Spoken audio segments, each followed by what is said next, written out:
Hey everyone and welcome to another VOD review. This time around we're taking a look at the Cloud9 versus Fnatic Rift Rivals group stage match.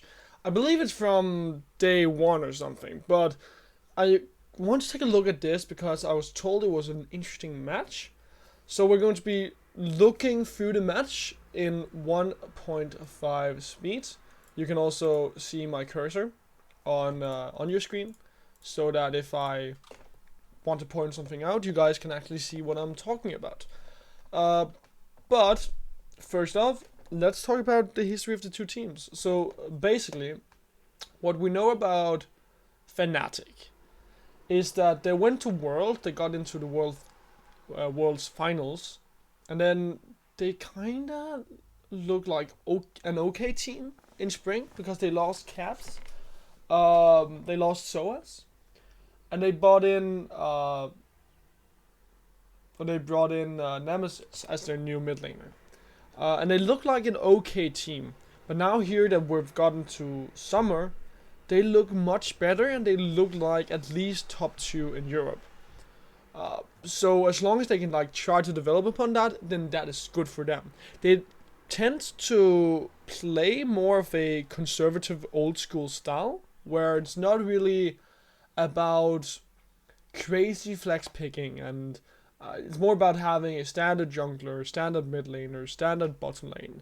But they've kind of started to shift away from that, and they've started to play more towards having these weird lanes, having these weird abilities to flex around. For example, in the G2 versus Fnatic game that I reviewed last week, they did it was a Karma Pike bottom lane. And that's not something you usually see from Reckless. He is not really a Karma player. But nevertheless, he picked that out, and then you kind of start to see that G2 playstyle emerge in Fnatic, where they love to have, in G2 that is, an ability to flex picks around and go for aggressive early game plays. But now that Fnatic, they are kind of trying to find their own balance between mid-game and early-game aggression and having an AD carry and stuff like that. For Cloud9, they also got to semis at World, and I think they actually were thrown out. Yeah, they were thrown out by Fnatic, yeah. So if I remember correctly, G2 went up against Invictus Gaming and got their ass smacked. Then Fnatic went up against Cloud9, who also got their ass smacked. But nevertheless, Cloud9, they got to the semis and did fine last Worlds. And then coming back to NA, they kind of looked unstable. But they are I think they're top 3. Obviously, what I'm saying here you should take with a grain of salt, because I don't really watch NA. It airs at such a weird time for me, so I don't really watch it. So I think definitely take it with a grain of salt when I'm saying Cloud9, they have been looking weakish. But let's get into the swing of things. So what we're gonna do, in case you didn't watch the last VOD review, we're going to talk about the different bans. We're going to talk about why they do certain stuff in-game. We're going to try and analyze that and try and think about why is a play at the bottom side, for example, provoked, and what is the reason why they're going for that play in the bottom side. But first off, obviously we need to go through the pick and ban phase. So look here, Pyke has been a very contested pick in Europe. I completely understand why you want to ban that away, especially against Fnatic, where I think Nemesis and Britpo can probably also play Pyke. If you're playing against G2, then you know that everyone on G2 can play Pyke, so you want to ban that away. Xayah is one of Reckless's standard picks, and then Yuumi is just bloody strong, and apparently Cecil doesn't want to play Yuumi. On the side of Fnatic, you have to ban away Sona, because Sona is ridiculous in the current meta and in the current patch.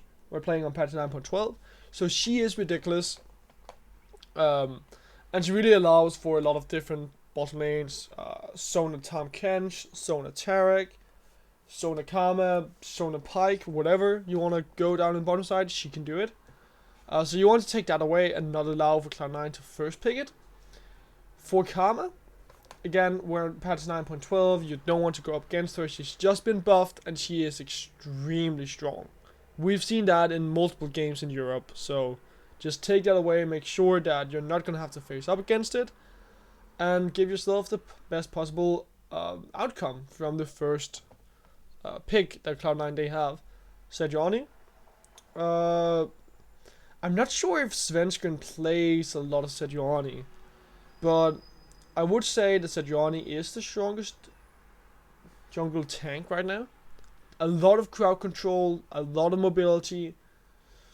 Clears the jungle relatively okay. Depends on who you compare it to, of course. But relatively okay, and gets out of there fairly unscraped. So I think that she is definitely one of the best junglers right now. And again, with Cloud9 just having the first pick, you kind of don't want to give that over to them. So what can I now pick? For Cloud9, see, again, my problem is I haven't watched a lot of NA, but if you just run down the top picks in League right now, you would say Silas is one of those top picks right now, and you can take him to flex him around. What else do you have?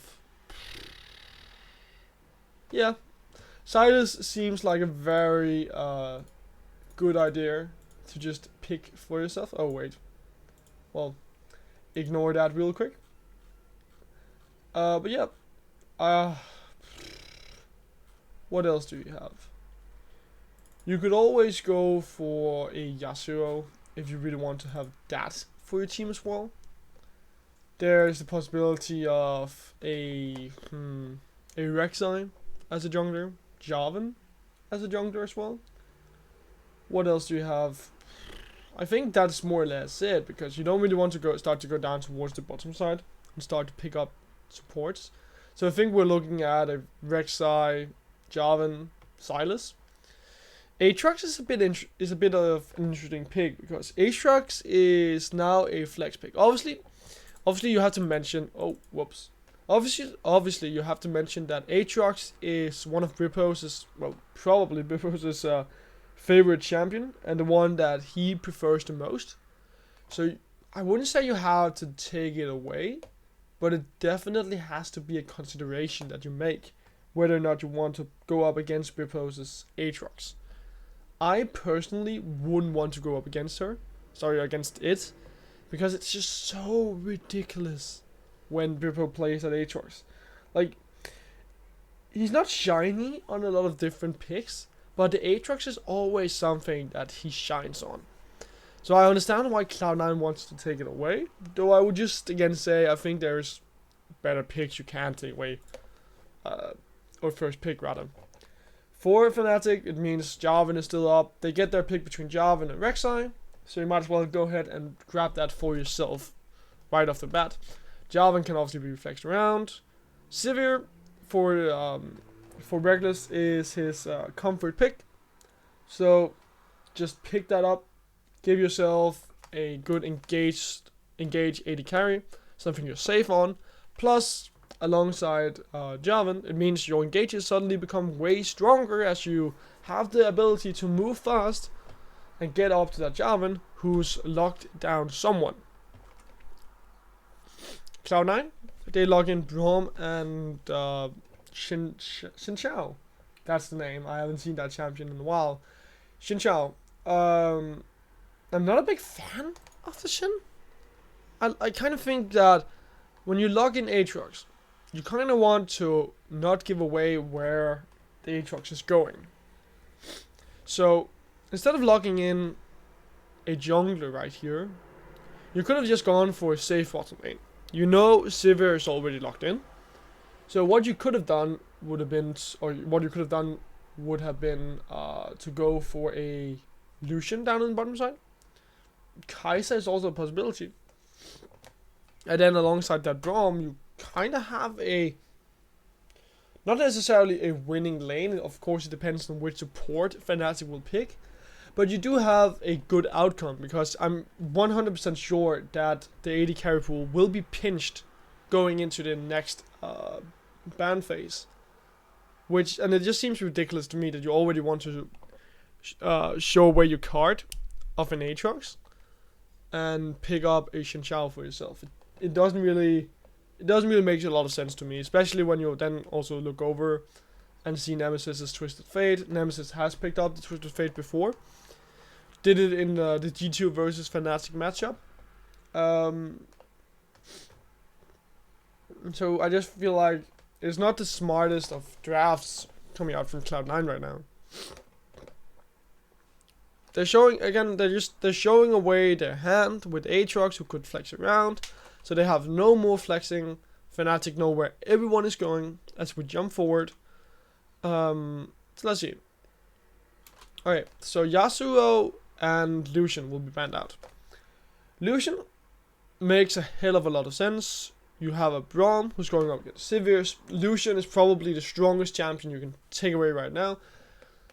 Because if he can get on to Sivir and Sivir has some concussive blows on her, she's gonna get stunned. There is no way out of that. So if you take away the Lucian, you reduce the ability for Cloud9 to take down your AD carry. Right. And also it means that you don't have to go for a Tahm Kench on the side of Fnatic. Yasuo? I'm not sure if Niski has played a lot of Yasuo. I mean, you could also flex Yasuo down to the bottom side if you want to. I'm pretty sure T2 have done that at some point. So it wouldn't surprise me if that is also the reason why. For Cloud9, I do think it's interesting that they ban away the Irelia and the Shen. Because if I remember correctly, I don't think Bippo has played either champion. And I would be very positive that Nemesis is going for Twisted Fate right here. So while Irelia is a strong top laner, I honestly don't really see why you would ban her away.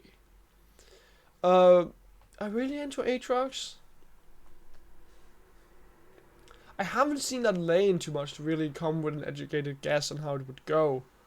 But I could imagine that Irelia is probably okay into Aatrox. I think it's probably a skill matchup. But then again, take this with a grain of salt. I haven't seen that matchup too often, so I wouldn't be able to really say. But that's just my hunch. As Shen, I guess he's just good for more like what's called global potential for Fnatic. Okay, so I feel like this is smart from Fnatic as well, because you lock into a Khan, and it means that you still have your flex pick in the Jarvan. So you kind of force Cloud9 to say, okay, you don't know where Jarvan is going. You still have to figure out whether or not Shinchao or Aatrox is going to go into the top lane. Hell, you could send Aatrox into the mid lane if you wanted to.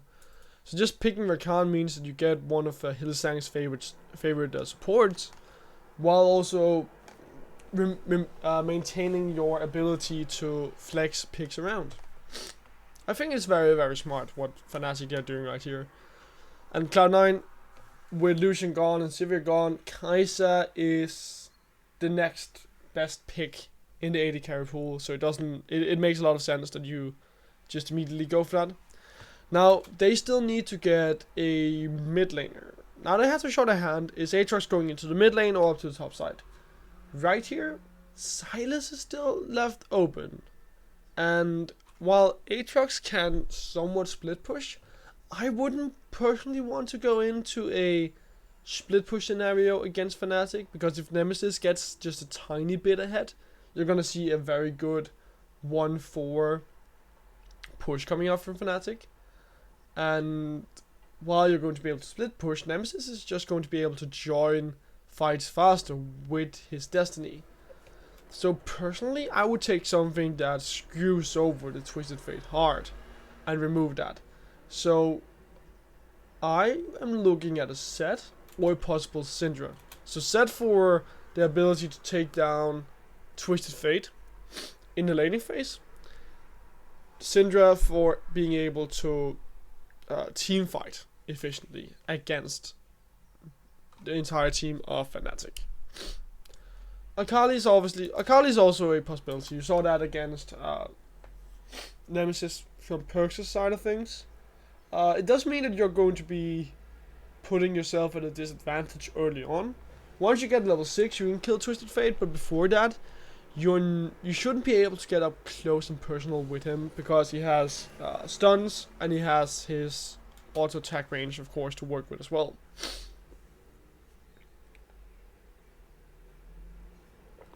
We still need to see a top laner on the side of Fnatic. Renekton would make the most sense. Bippo can play Renekton. It is a safe pick as well. They did play with that in the G2 versus Fnatic matchup a few weeks back.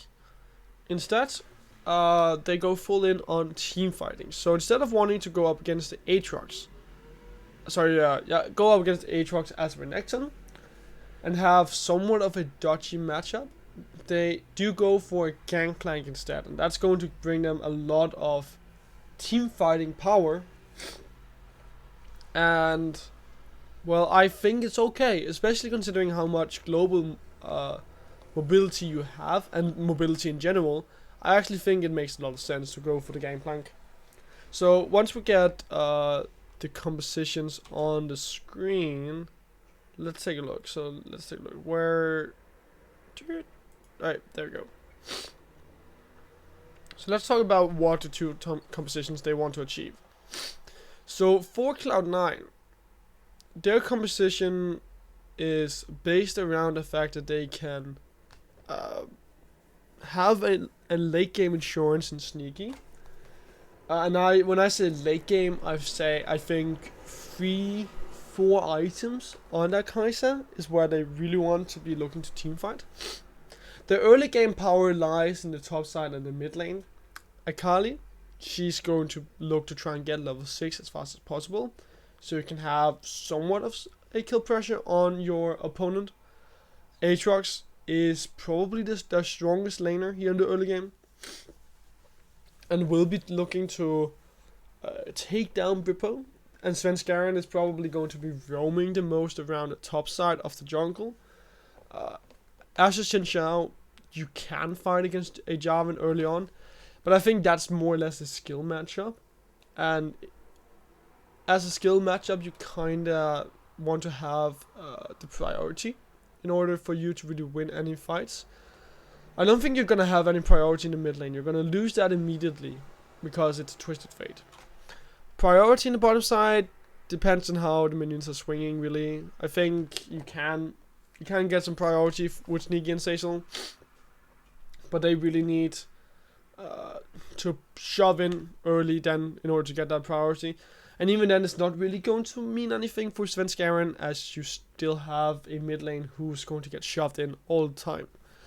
But up in the top side, with Licorice going for electrocute as well. Right, you are screaming to me that you're looking for early game fights.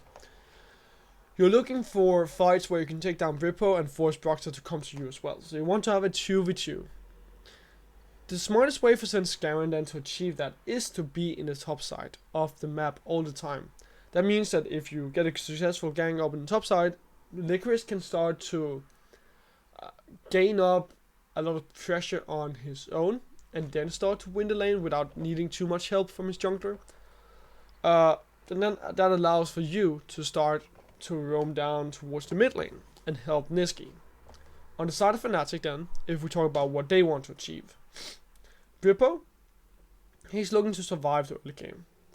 He has Grasp of the Undying, right?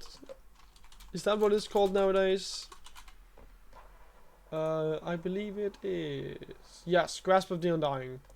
So, he's looking to heal up and survive his lane. And what you really want from Bippo is not for him to come in and be the big hero in teamfights. You want the level 6 ultimate so that you can affect the bottom lane. So for Bippo, his early game goal is really just to survive his lane and get as much CS as possible. For Broxah, he's on the completely opposite map side of the map for Svenskeren. He wants to look towards the bottom side and towards the mid lane. You have crowd control coming in with Hylissang. So if you can go down to the bottom side and get a gank off, and Sivir is actually fairly strong in the early game. If you can then get a gank off onto Zeyzal, onto Sneaky, they don't have a lot of mobility, like a Sivir and like a Rakan. If you then get the gank off, then you're gonna start to snowball that lane. And even taking a flash or taking the teleport away from Sneaky in the early game is going to be such a good grab for Fnatic. In the mid lane, you obviously want to try and support Nemesis as much as possible, so that he can continue to shove in the lane against Nisqy. So Broxah will probably be looking to try and gank, but also place down a lot of vision around the bottom half of the map. If you have that vision, then knowing where Svenskeren is always going to be easy if he is in the bottom side of the map. If he's in the top side, it doesn't really mean anything for Nemesis, because if you can't spot him in the bottom side on those wards, it means that he is probably going to be in the top side, and then Nemesis can play accordingly and just strafe down towards the bottom side of the mid lane. So Fnatic, bottom, mid, centered, Cloud9, top, mid, centered. You have to look out for Svenskeren getting early game fights in, Broxah to place down vision and facilitate his laners. So let's see how they get out here. And apparently, guys, if you can't see it right now, let me move my cam. Here you go. So you can see up here, apparently there's a Baron timer now. I had no clue that is a possibility, but apparently it is. Let me move myself down here. How can I do that? I have another webcam. There we go.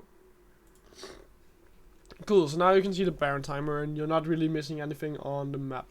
So let's go back real quick. Something happened while I was moving around my webcam around.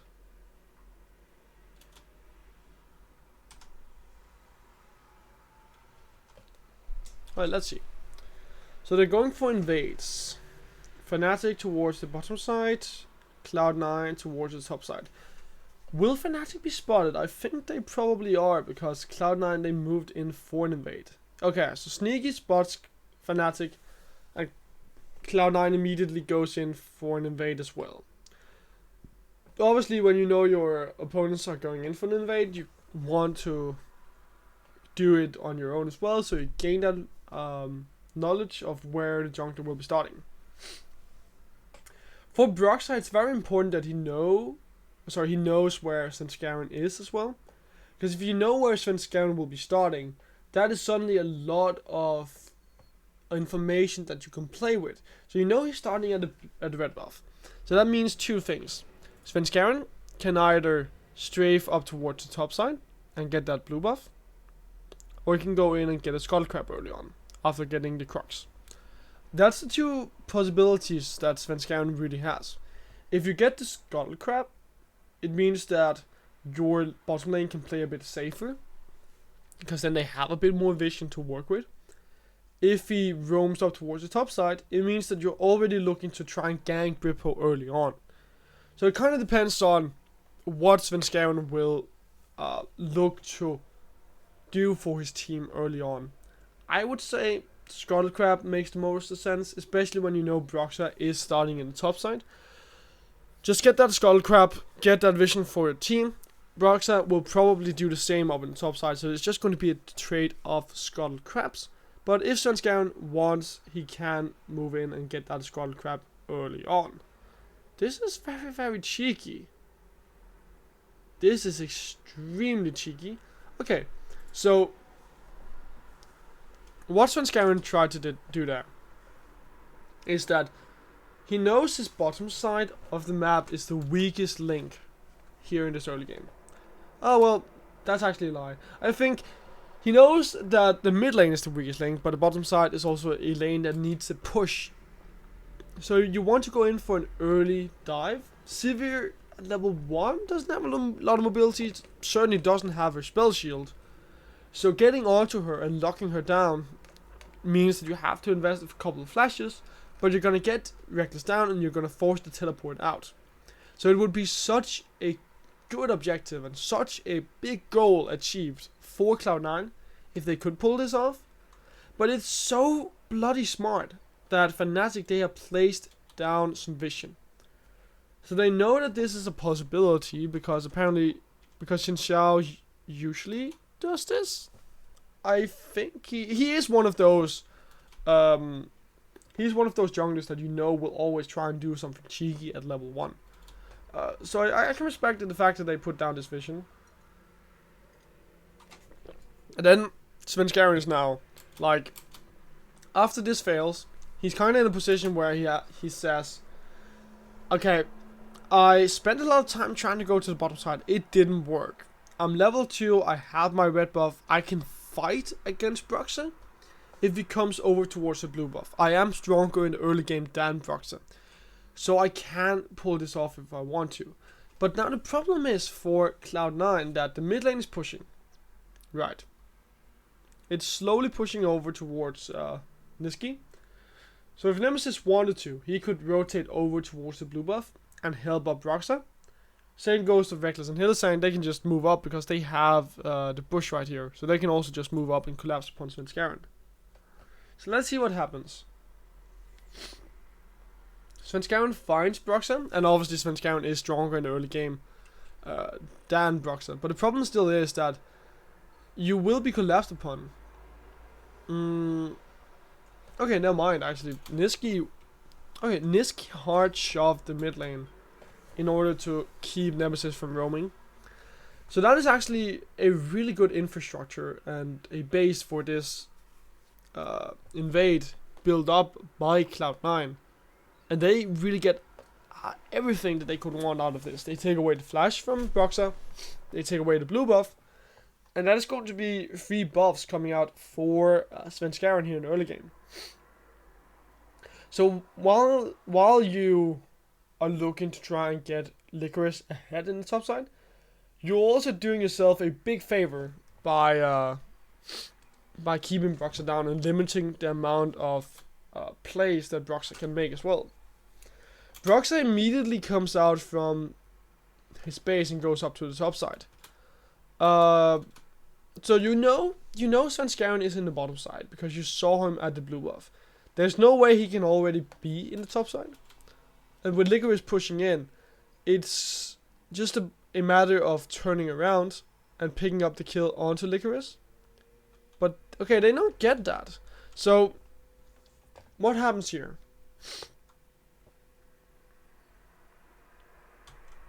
Let's see. Does Brippo, I think Brippo probably goes on to Licorice a bit too early.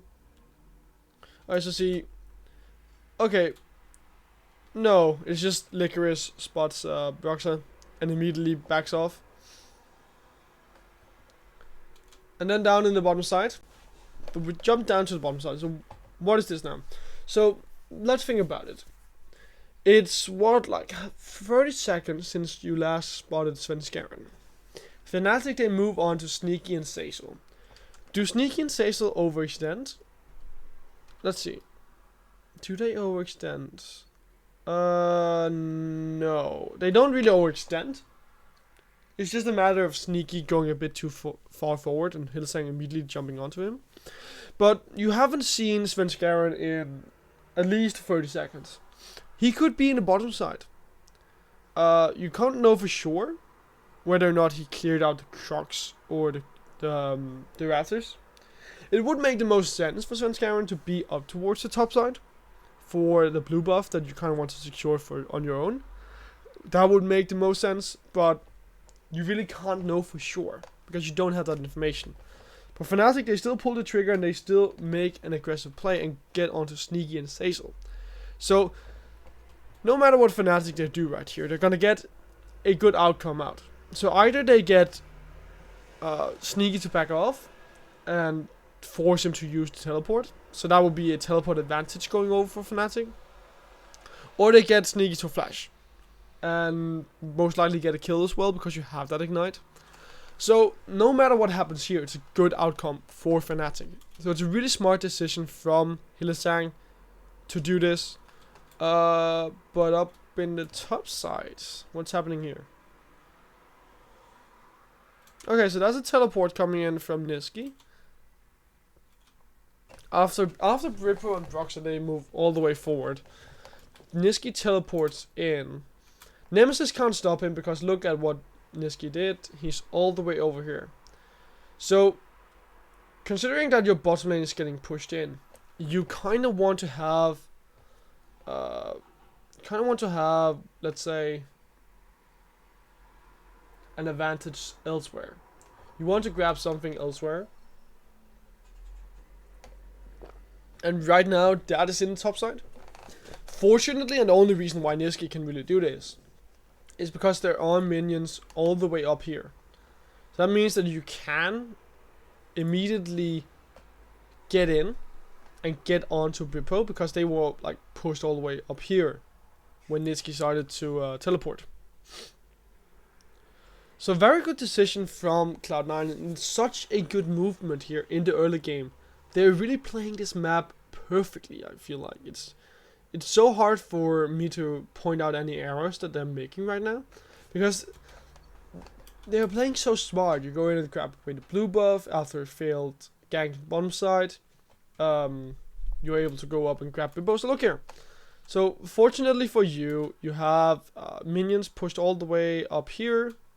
So when you start to teleport, and he starts to teleport now, Brippo and Broxah, they're still down here. So once you start to finish your teleport, Brippo will be up here, right? Brippo is now here, yeah. So it's just, even though you don't have your level 6, you know Brippo doesn't have a flash, there's no way he can get out of there.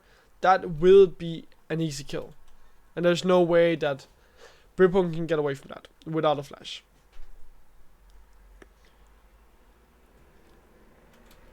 Let's see what's happening. So there's not too much happening now, but let's do a quick count out. Or count up. Fnatic, they have no flash on Brippo, no flash on Broxah, and no teleport on Broxah, no teleport on Nemesis and Brippo. On the side of Cloud9, no flash on Licorice, no teleport on Niski, and that's it. So they've been able to secure themselves a gold lead. Well, a small gold lead. It's not a big one, but they've managed to secure themselves a bit of a gold lead. The control of the early game, I would say as well, because they have been managed to just dictate the pace of the game so far, and they've been able to keep Broxah down. Right now, 4 minutes into the game, Broxah is level 2, Svenskeren is bloody level 4. That's a huge difference, and it really also comes from the amount of CS that the two junglers have, and the difference in how active Broxah and Svenskeren they have been. Broxah haven't really been able to get out onto the lanes. Got one good gank off in the top side. Looked good, but they overextended and were punished by a teleport from Nemesis. So obviously Broxah has just been kept down.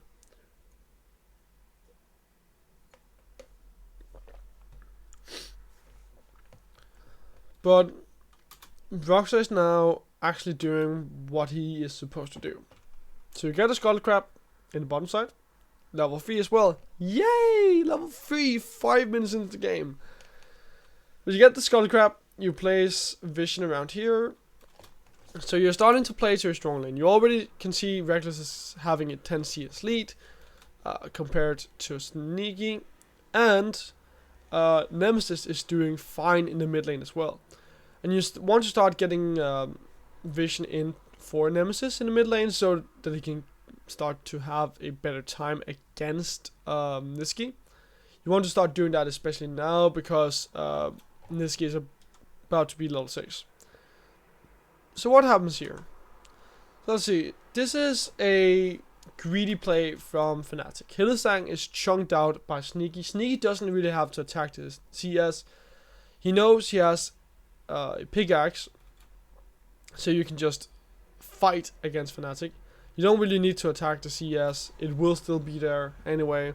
And if you can get a kill or flash off of Fnatic, then that's good. Fnatic can't really fight against Sneaky right here, because they don't have a pickaxe or the likes of that. But now the problem for Sneaky is that he really doesn't have any healing left. You only have the refillable potion. And that is not a lot of healing that you have to work with. So, while Sneaky is able to force Reckless out and get that flash away from Reckless, you kind of put yourself in a sucky situation because you have to back off immediately. So like, if Reckless pushes in hard now, then you're going to be able to punish Sneaky. If not, then you're not really going to be able to do that.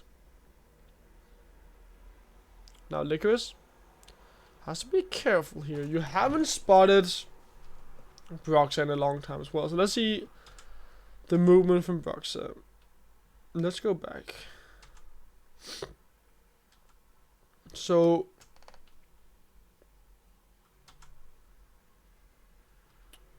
where is Broxah's red buff?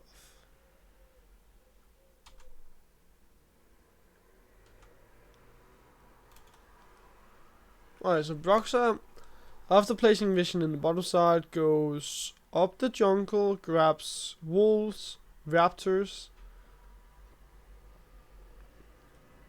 and then moves into the top side. So how does he get into the top side? Does he... Okay, so that's... Bwipo allows for Broxah to get into the top side by placing a control ward. Cool, got. Okay. So, wait, yeah, so control wall being placed by Bwipo allows for Broxah to get up to the top side. It's a very telegraphed play, and this should mean that Cloud9, they get the Mountain Drake, because you see that ward being taken out, and the only reason why Bwipo would really go over to the Shrine Bush is to allow for Broxah to get up to the top side. So really here, Cloud9, they ought to know that Broxah is probably in the top side. So you have to go over towards the Drake. They can't know for sure, of course. They can't know for sure. But honestly, I feel like it's very telegraphed. Why else would Bwipo be over there? Bwipo hasn't been pushing all game. Bwipo has just been playing accordingly to what Svenskeren has been doing. Sorry, to what Licorice has been doing. And he hasn't been pushing in his lane. So you don't really need to have that extra vision. The only thing it saves you from is a tower dive.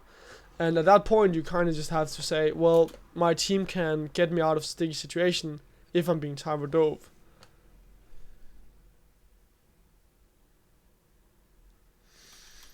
I don't even think Cloud9 are going to get a Mountain Drake out of this. So, while all this is going on, up in the top side, you have Svenskeren looking for a gank towards the bottom side. He takes away the Grump, so that's kind of the only thing that they're going to get out of this. So what's happening here is that with the lane shoved up against Reckless and Hylissang, in theory, you should, on the side of Cloud9, be able to go over and take the Mountain Drake. You should, in theory, be able to do that. But the problem is that Reckless as a Sivir pushes out so fast, so it's kind of a false lane priority in the bottom side right now that Cloud9 they have. And it means that Fnatic, they get to just buy so much time in the bottom side. That means that Svenskeren can't get onto the Mountain Drake. You probably also had to mention, which I just couldn't see because of the toolbar in the bottom, that Sneaky is coming back from his base right now. So Sneaky coming back from the base, it's not, you don't really have anyone who can fight in the bottom side either against Hylissang and Reckless, and therefore it kind of means that, oh, you are not in a position at all to go for the Drake, even if you could. If your AD carry isn't there, then you can't go for the Drake. So again, just look here. Instead of looking at the replay, there's nothing to talk about the replay. It's a good gank, it's easy kill. Just look at what is happening down the bottom side. Svenskeren should immediately, right here, just be moving on to the Drake. The problem is Sneaky isn't in the bottom side, so you can't go over towards the Drake. You can't take it down very fast, even though you have that mid lane priority. Svenskaren instead says, let's just go for gank, and that doesn't work out.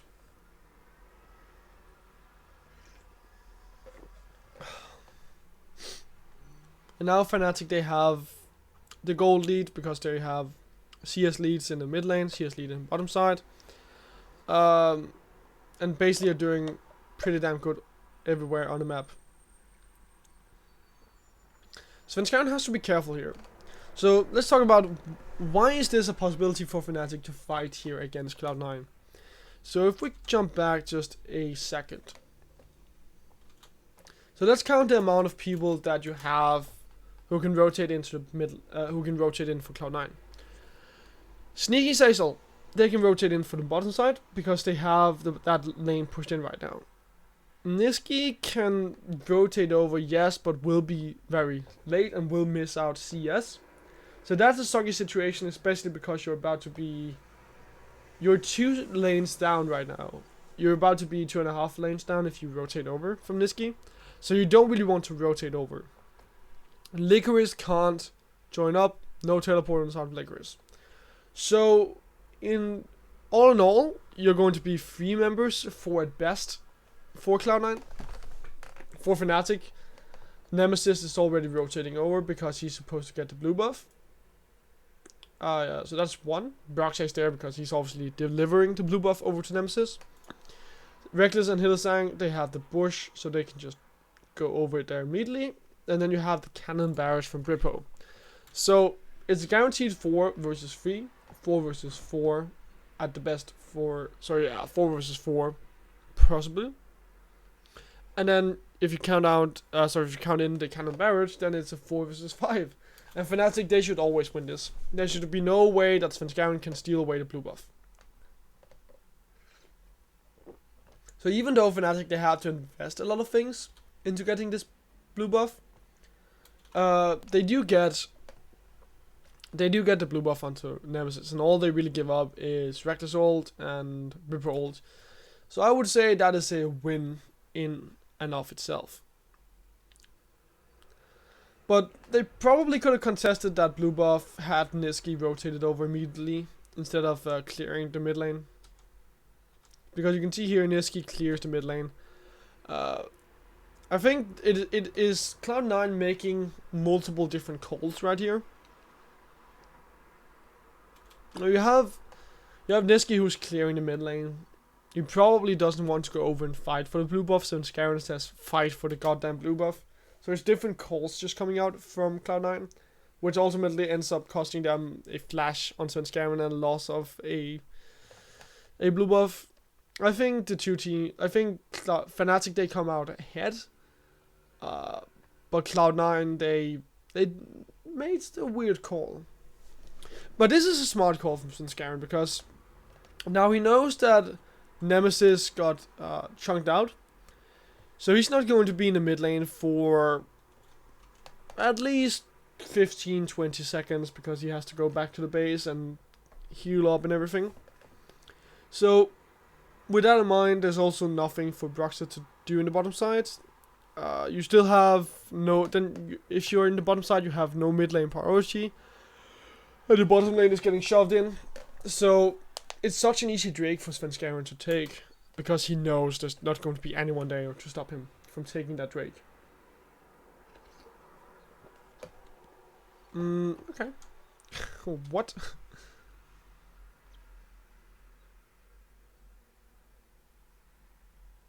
This is such a stupid play from Licorice. So, guys, remember I said there's nothing to do for Broxy in the bottom side. There literally is nothing to do for Broxy in the bottom side. You have a bottom lane getting pushed in, a mid lane getting pushed in, a mid lane just returned to the mid lane. So it makes the most sense to just go up to the top side. Just go up there and farm or gank. And remember, we're on 9.12, so Aatrox doesn't revive unless he gets a kill or an assist. So, like, what the hell are you thinking? You go under the tower? You're 100% gonna die. Bibbo has a flash. There's no way you're gonna get out of here. I think even if Broxah didn't show up, that wouldn't have been a kill. So Bibbo flashes away there, and like, it's not like you're gonna get any damage out, Licorice. I don't think you would have been able to kill Bibbo anyway. I don't even think Broxah needed to be there in order to secure that kill. Such a weird play.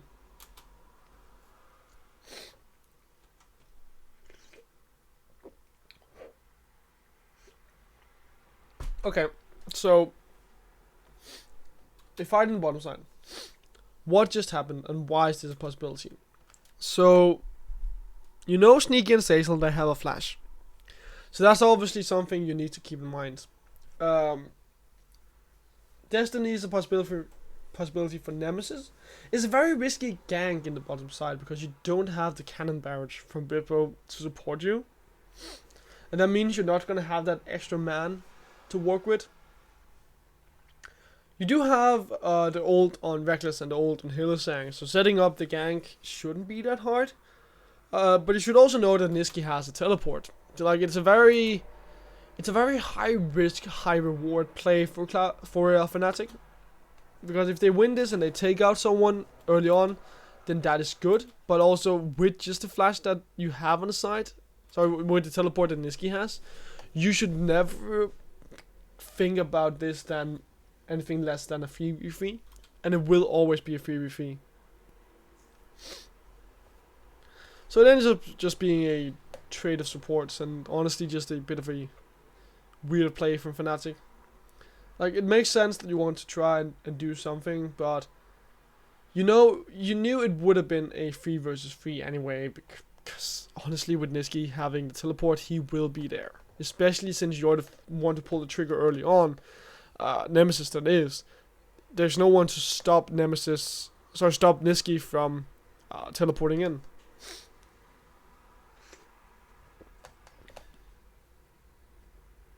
Oh, Rift Herald is still a possibility in this game. Okay, why are we fighting in the top side? Let's figure out. Okay, so look here. So there's a rotation. Oh, sorry, lane swap would probably be the better word. A lane swap coming in from Hylissang and from Reckless. They know that the Rift Herald is still up, and they would love to get that. Bibbo is in the top side,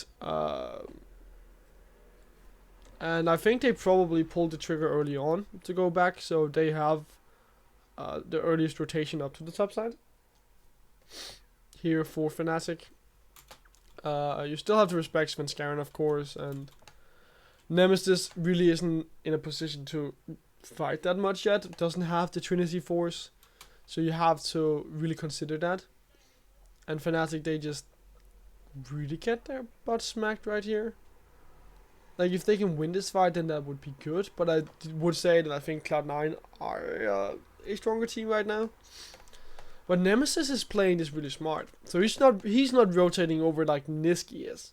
And that means that you can continue to place down pressure in the mid lane and force someone from Cloud9 to come to you. So you're kind of dividing and conquering right now when you divide up the Cloud9 roster in this way.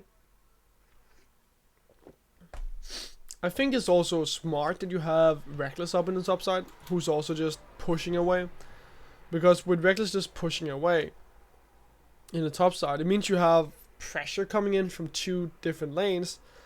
And again, it means you're dividing the Cloud9 roster. They have to choose between, do we defend top side, do we defend mid lane, do we chunk down the Rift Herald really fast, and then put Fnatic in that weird position.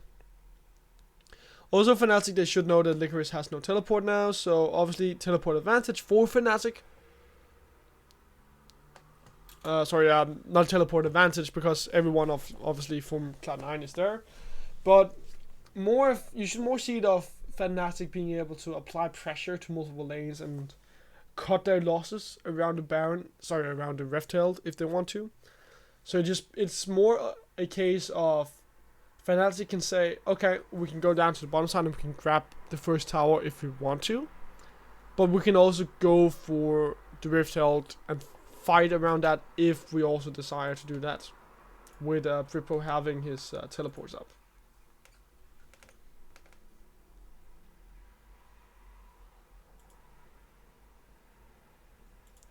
And that's really what we see right here. Just Fnatic saying, okay, they have the Rift Herald, let's just get the tower in the bottom side instead. Since I'm already there, I can get that tower. And then they can also get some turret planings up in the top side. It's also a really smart choice for Fnatic to not go for the fight around the Rift Herald. Honestly, you don't have the capability to fight for the Rift Herald quite yet. You only just got the 24s on the side of Nemesis. Same goes for the Essence Reaver for Reckless, I believe. Let's see, I think Reckless also just got the Essence Reaver. Yeah. So Reckless didn't have the Essence Reaver for that fight. So your composition on the side of Fnatic is strong when they're together as a 5-man unit, but you also do need some items to really be in a position to fight. So I think it's a very smart decision from Fnatic to not go for anything right there and just give up that Rift Herald. It's very easy to defend if Rift Herald push anyway. So just cut your losses, get the first tower of the game, get some turret plating as well, and everything works out for Fnatic.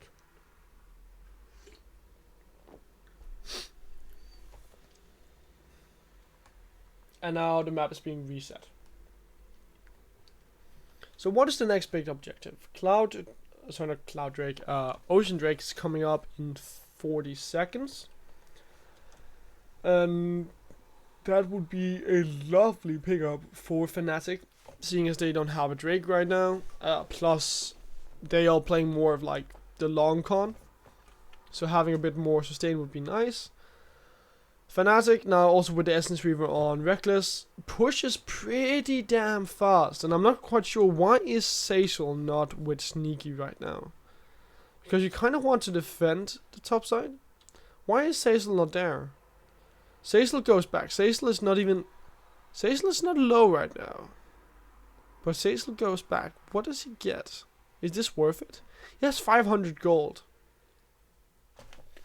So Cecil goes back and leaves Sneaky all alone in the top side. You should always assume that Reckless and Hylissang, they are together. Like, right here, it just means that you're not giving yourself, or you're not doing yourself a favor by sending Cecil back and allowing Sneaky to just stay in the top side. Sneaky can't defend on his own against the Fnatic bottom side. It's like you just punish yourself. Good gank from Svenskaren. And do they spot Broxah somewhere? No, so basically it's just them grabbing up the Rift Herald, sorry, the Skull Crab. This is actually really stupid from Hylissang, because right here, 5 seconds earlier, Svenskaren is on a control ward. So like, Svenskaren should have been noticed right there. They lose an ultimate from it. I don't think it's like the worst trade. You could have lost a life or a flash.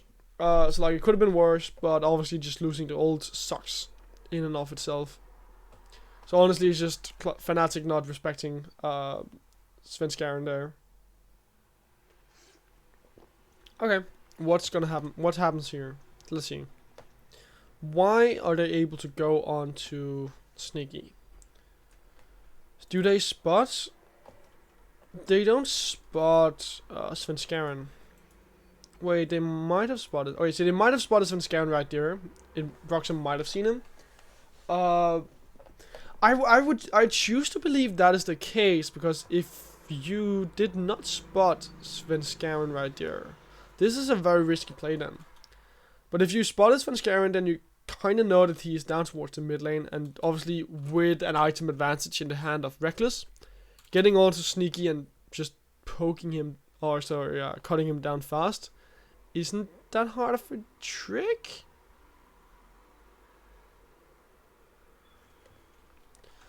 Okay, so also here, Niski comes up and gets that kill onto Reckless immediately. It's a very good utilization of the W from Niski. But even then you're going in 1 versus 4, 1 versus 3. Brippo doesn't have his ult anymore, but does have a teleport. The 2 top laners do have that. Brippo gets up there a bit earlier than Licorice. Brippo actually teleports in immediately, I think. Once, Brippo teleports in immediately, pops the ult and teleports in immediately. So now the only one you're missing is Nemesis. Nemesis's ult isn't up yet, so he can't go over yet, but I think he shoves in the mid lane and then he rotates over. Well, I think, let's see.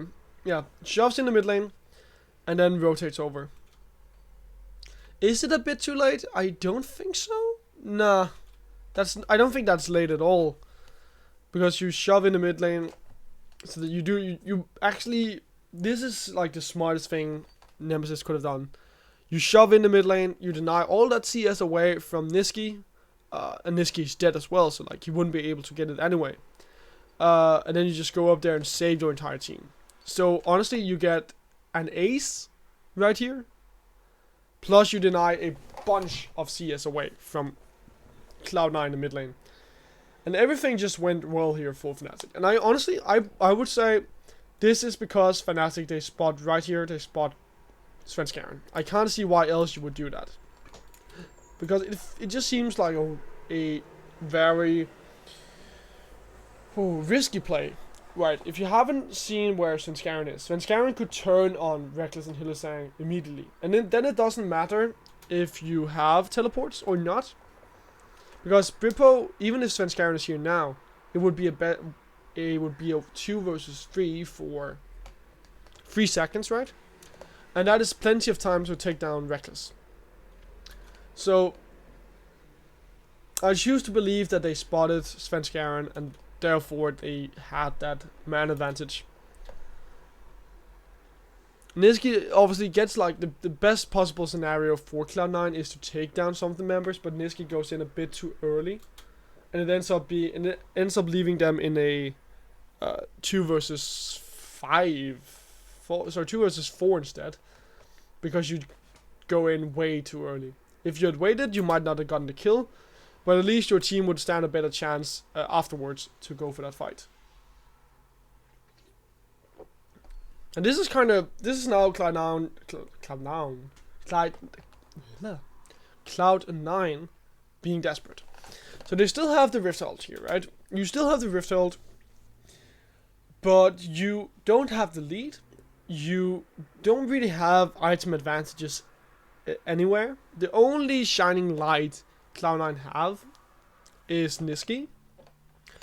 And Niski is not in a position to 1 versus 9 right now. So it's a very risky decision. Sorry, it's not a risky decision, it's a desperate decision to pop the Rift ult in the mid lane.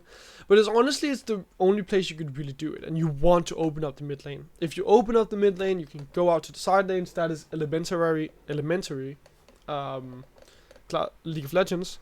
So it's a smart decision, it's just too late, and it's honestly just a very risky, desperate decision as well for Cloud9.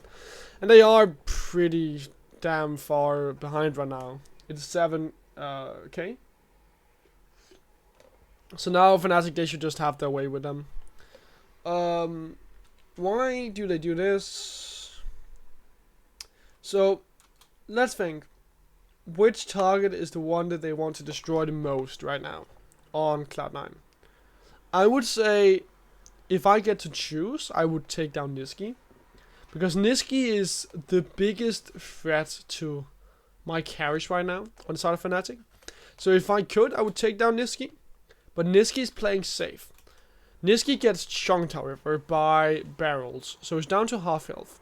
So the threat of Niski starts to disappear with him being so low. Because if he goes in, he will immediately be popped.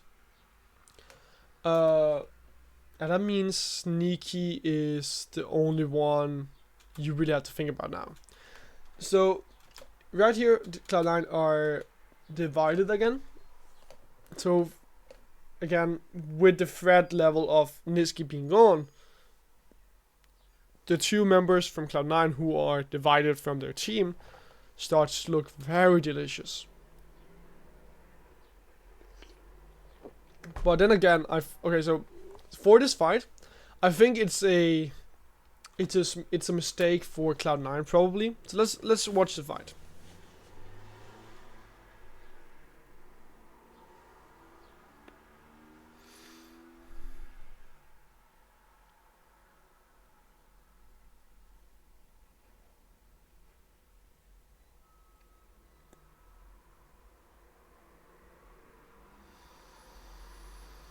This is such a messy fight.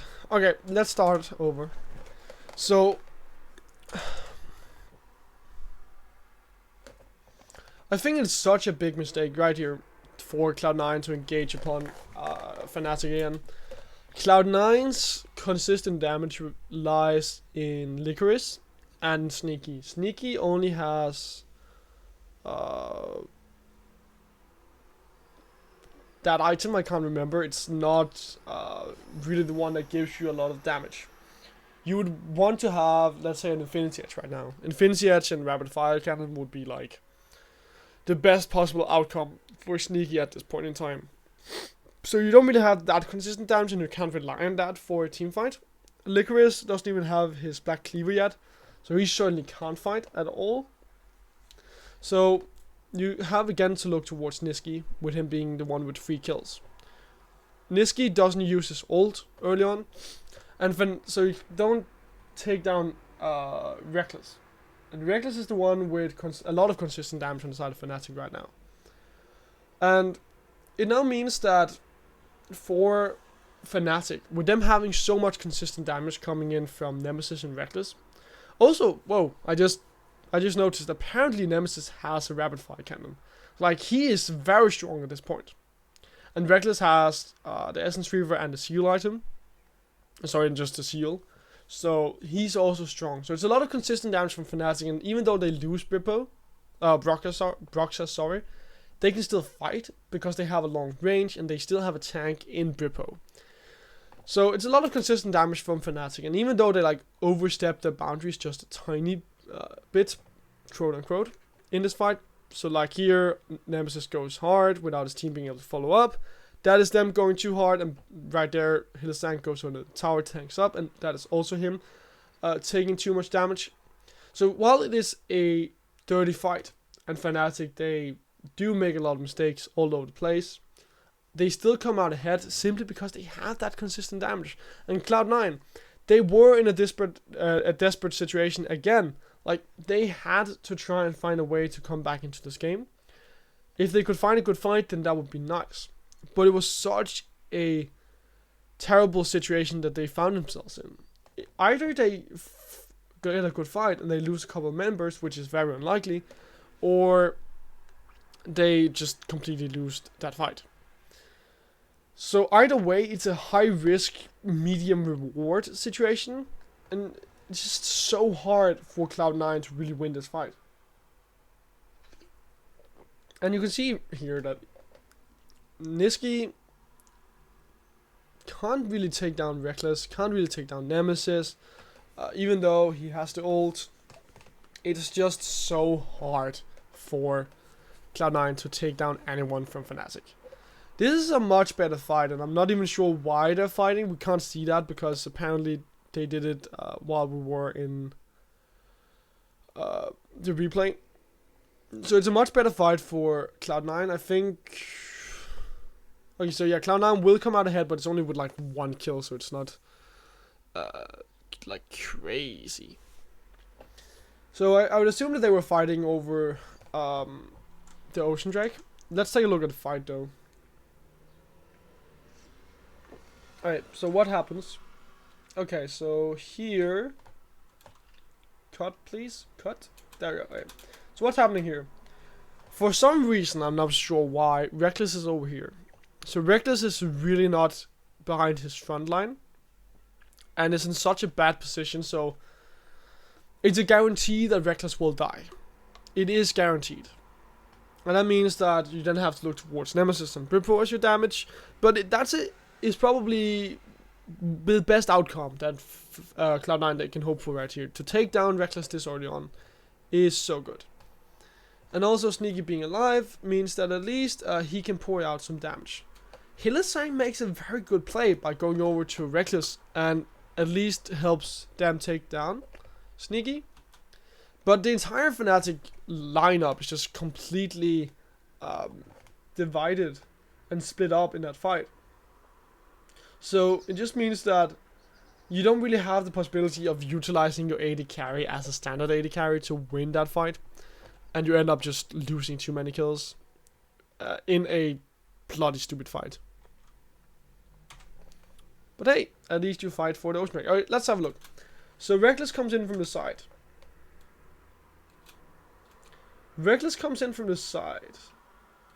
So he was shoving in the mid lane while everyone else was working on the ocean drake.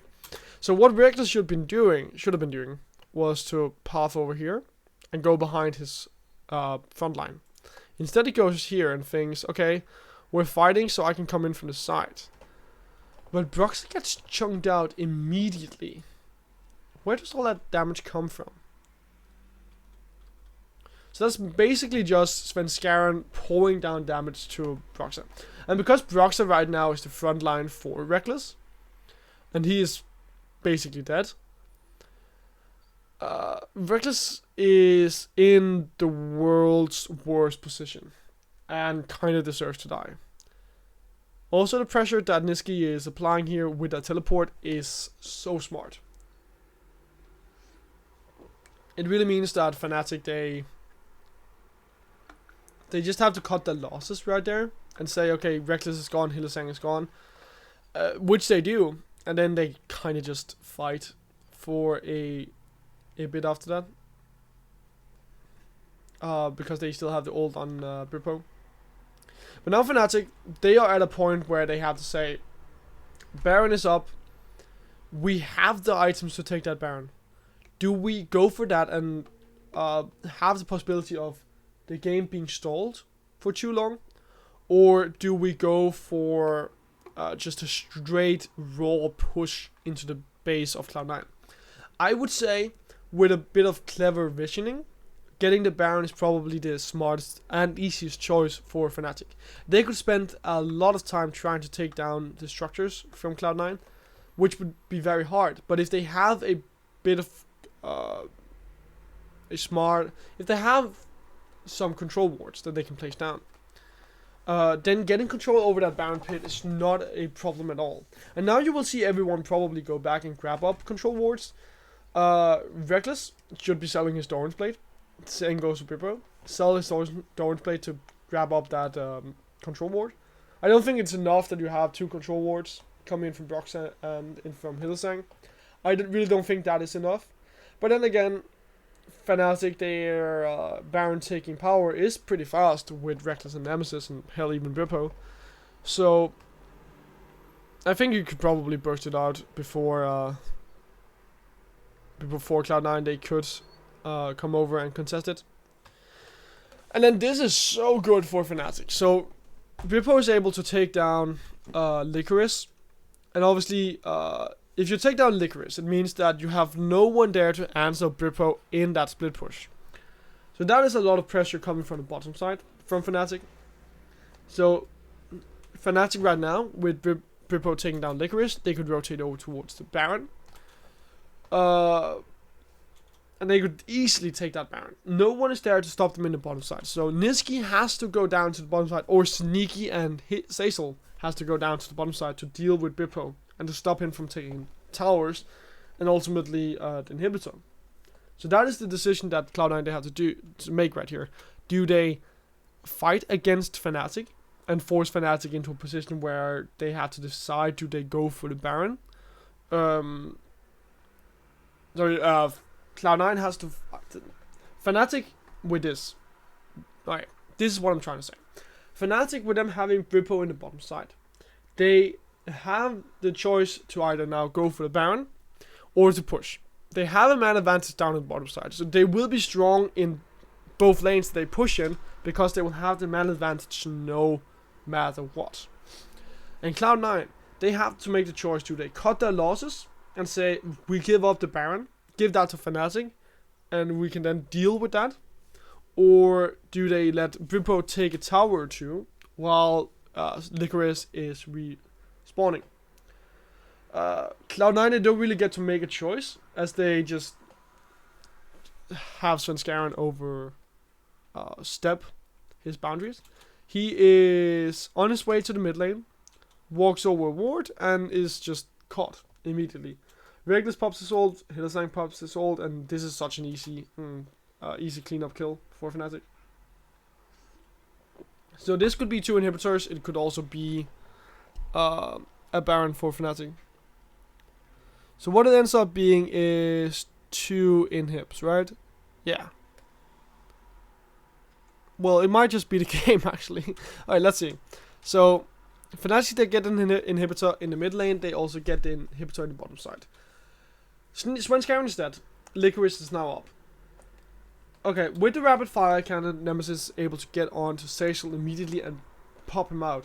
That means Cloud9, they now have 2 members dead. And Fnatic, they could certainly end the game. They have full health on all their members. So Cloud9, they have to make their last stand here. So it's either about giving up the inhibitor and then dealing with those 2 inhibitors being down, or fighting against Fnatic. Svenskaren comes out and they decide to fight against Fnatic. Niski just goes hard, gives it his everything, and immediately dies. Svenskaren goes hard and gives it his everything as well, and also dies. And that means Sneaky and Licorice are the only ones left. And that is the game. Right here. So, yeah. So what can we take away from this game? It was a very good early game, I feel like, for Cloud9. The first 5 minutes were good. But then Fnatic, they were able to find some favorable fights around the map, which ultimately led them to win this game. I think for Cloud9, had they played more around Niski and tried to really get Licorice rolling, then that would have been such a better game for them. Svenskaren had a good grasp on Broxah, and if he had kept that up, then Broxah wouldn't have been in the position to make as many plays as he did throughout that game. And I think Bwipo, it's hard because you kind of want to shut down Bwipo, but at the same time Bwipo has that cannon barrage, which just meant that they would always be at a man disadvantage on the side of Cloud9.